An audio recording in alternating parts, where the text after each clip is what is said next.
జనసేన పాత్ర ఎలా ఉంది ఈసారి ఆంధ్రప్రదేశ్ ఎన్నికల్లో? ఏముండదు, అంత చంద్రబాబు జనసేన అలా టచింగ్. అంటే వైసీపీ రోడ్లు డ్రైనేజ్ వ్యవస్థ కూడా అధ్వానంగా ఉంది అని అంటే అధ్వానంగా అవుతుంది. నేను లాస్ట్ టైం వెళ్ళాను, ఒక రోడ్ కూడా బాగాలేదు, డెవలప్ లేదు. హైదరాబాద్ తో పోల్చుకొని చాలా హైదరాబాద్ అని కాదు, ఈవెన్ మన ఏ సిటీ పల్లెటూరులో పోల్చుకున్నా కానీ అక్కడ రోడ్లు అయితే వేస్ట్. అంటే అమరావతి సమస్య కూడా చాలా ఉంది, అంటే రాజధాని సమస్య అది ఇంతవరకు క్లియర్ కాలేదు. అది ఇంకా ఉన్నంతసేపు క్లియర్ గా చంద్రబాబు వస్తేనే క్లియర్ అవుతుంది. పోలవరం కూడా చంద్రబాబు టైంలో 70% కంప్లీట్ అయింది. 70% అనేది అది మొదలు పెట్టింది కాంగ్రెస్ ప్రభుత్వం. అలా అలా చూసుకుంటూ పోతే ఎవరు వచ్చినా ఎప్పుడైతే వాళ్ళ గవర్నమెంటే అంటారు. వైసీపీ ప్రభుత్వం కంప్లీట్ చేయలేకపోయింది కదా, దానికి ఉన్న బడ్జెట్ ఇవ్వాలి కదా పైనుంచి కూడా.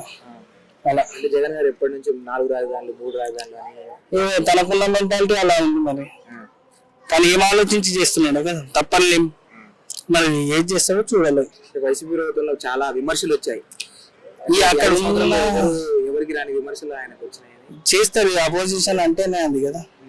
మరి ఇప్పటికన్నా ఉండి అన్ని చేసుకుంటే ఓకే. మనకి ఇప్పుడు సీఎం కేసీఆర్ ఎలా ఉన్నాడో ఇప్పుడు అక్కడ అలా అయిపోయింది, అలా అయిపోయింది అంతే. చంద్రబాబు గారిని జనసేన పొత్తుని గెలిపించడానికి కారణాలు ఏంటి, ఎందుకు గెలిపించాలి అంటే? చంద్రబాబు ఒక సీనియర్ పొలిటీషియన్, తనకు ఎన్నో అనుభవాలు ఉన్నాయి. ఇక్కడ నుంచి ఫండ్స్ తీసుకొస్తాడు. ఇప్పుడు అక్కడ వాళ్ళకి ఫండ్స్ రావడానికి కూడా లేవు. అది